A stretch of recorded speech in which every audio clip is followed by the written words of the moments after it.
After watching this video, you'll probably think about quitting your job and becoming an anthropologist.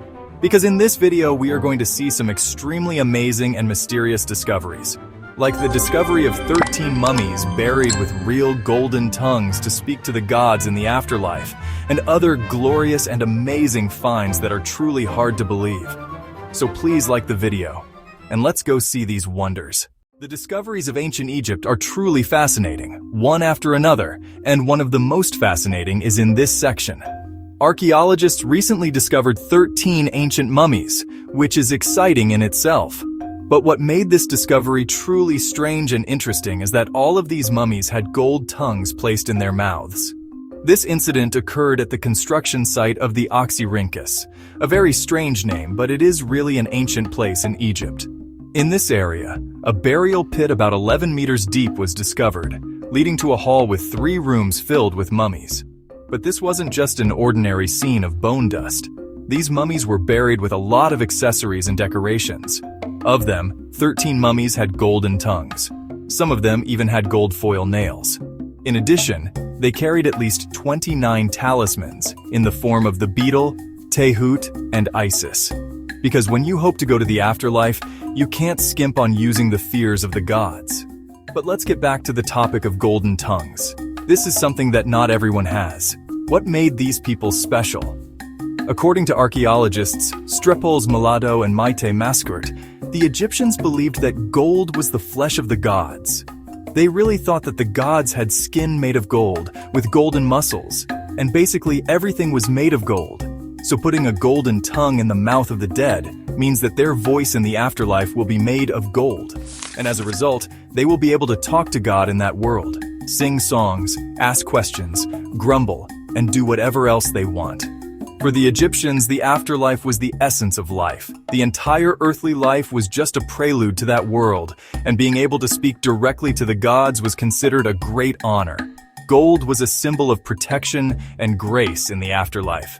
So mummies with golden tongues were more likely to enter the underworld more easily.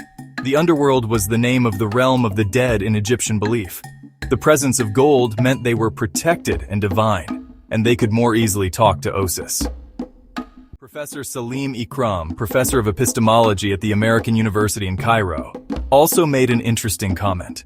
He says that this custom of putting a golden tongue on a mummy is a luxury, and perhaps something similar to, for example, embalming a dead person in Gucci clothing. It means a kind of fashion and style for wealthy Egyptians, something that the rich start and make it look attractive, and then everyone else follows suit. And this brought class discrimination from 2600 BC to the afterlife. Of course, the tombs in which these mummies were found were not just filled with gold. They were also full of wonderful paintings, and paintings that have been around for thousands of years contain a lot of information. For example, a wall painting shows the owner of a tomb named Vanfar being led by a caravan of gods. It's as if the main star of the red carpet is the sky. Another painting on the ceiling shows the sky goddess Nut reclining among the stars, looking mysterious and otherworldly as always. And there's even another painting of a celestial boat filled with divinity, either symbolizing a sacred journey or perhaps the strangest cruise ship advertisement in the world. All of these things have a message. The Egyptians were very particular about style, and when they were looking for someone, they didn't just bury them. They sent him out into the world with a royal escort, with a golden tongue in his mouth, sacred talismans around his neck, and first-class artwork on every surface. Not bad either. No, these golden-tongued mummies belong to the Ptolemaic period between 304 and 30 BC, that is, between the death of Alexander the Great and the death of Cleopatra. And now, a question of death is a fact. Do you want your tongue to be golden after death? And what accessories and decorations you want to have with you? Write to me in the comments. I think there will be some interesting answers. At first glance, these small stone circles seem very calm and harmless. You might think they're ancient hearths or humanity's first attempt at green space design. But no, we won't be fooled by their appearance. Behind these funny Bronze Age circles lies a truly dark secret. These are graves. The child's grave. In a discovery that was both exciting and sad, a team from the Norwegian Museum of Cultural History accidentally found 41 stone circles near the town of Fredrikstad. about 80 kilometers south of Oslo. At first, everyone was very happy. The discovery of 41 new stone circles in Norway was considered a major archaeological discovery. But this excitement soon gave way to shock and horror. Because when the archaeologists started digging, burned bones of children came out from under almost all the circles. Children, some of whom were only 3 years old. These small, fragile bones mostly date from between 800 and 200 BC. If you shivered when you heard this story, know that you are not alone. This is truly one of the darkest chapters in ancient Norwegian history. Now the question is, why were so many children buried here? Has he been under observation for the disease? Did a plague or some other terrible event happen 2,800 years ago? In the name of gore and faceum, he opened the graves one by one as if he had won the darkest lottery in the history of archaeology. The area was originally identified because of a Stone Age settlement nearby, but no one expected that there would be children hidden under the soil of a cemetery. Another point was that these burials were not cursory or haphazard. Each was meticulously crafted with flat stones arranged in a circle or spiral around a large central stone, almost resembling sacred sundials. Between stone circles and crop circles, but with a bitter and painful intention. And what's even more strange is that this cemetery has been used for centuries. So this was not the result of a one-time disaster or an outbreak of disease. No plague, no meteorite, no rebellion of Viking children. Just dozens of children respectfully buried in sacred ground. Well, with this explanation, maybe it's not so scary. Children die and need to be buried somewhere. Maybe these people loved their children so much that they built a little Stonehenge for each one. There was talk of Stonehenge. If you don't know Stonehenge in England, you can watch the video I'll link to in the description and comments section of this video. This artistic burial is the result of the love of parents. Archaeologists found burned bones, fragments of pottery, and what may have been a metal brooch. There were also fire rings and cooking pots next to the graves, indicating that people perhaps held ceremonies or feasts for each burial, a kind of funeral, the saddest kind possible. While child mortality was a bitter and common reality 300 years ago, nothing of this scale, with this detail, and with this much care, has ever been found anywhere in Europe.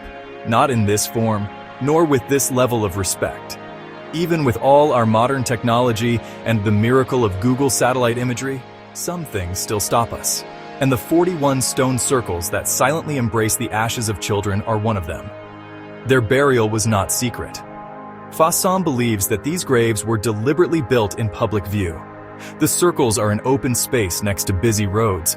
They were a kind of monument. They were built right where people lived, walked, and cooked, and they were crying. Graveyards, they say, show a lot of love.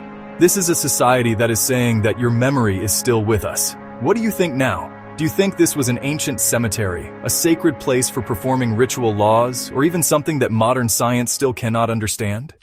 In the spring of 2020, archaeologists in the German state of Saxony-Anhalt made a strange discovery near the village of Brockenhoek-Pfuffel.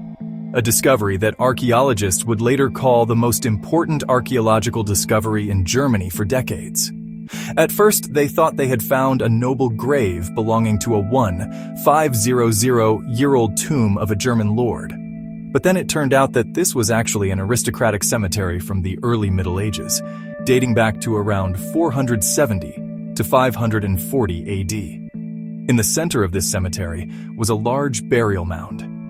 A burial mound in the central chamber of which were 6 female skeletons arranged in a circle around a large bronze cauldron. Interestingly, workers stumbled upon this place by chance while preparing the land for the construction of a new poultry farm. Soon, the media was making controversial claims about a harem where these women were either human sacrifices or loyal women who died to accompany their masters in the afterlife. But historians say that we still cannot draw such conclusions with certainty, and these interpretations have not been proven. Arnold Mall, the site's director, explains that these 6 skeletons were actually part of a curved row next to an animal burial pit, not a ceremonial shrine. In fact, the gender of these 6 people has not yet been determined, so it's not certain that they are all women. And my important point is that no male or lordly skeletons were found in this tomb. Archaeologists Susan Friedrich and Arnold Mahl have not yet found the man's body. They hope that person's ashes are in that bronze cauldron in the middle. However, Mahl says that the custom of cremation was not very common in this area, so it's unlikely that the man was burned secretly. So far, about 80 tombs have been identified in this aristocratic cemetery. It belonged to the short-lived Thuringian kingdom during the migration period. That is, approximately 470 to 540 AD.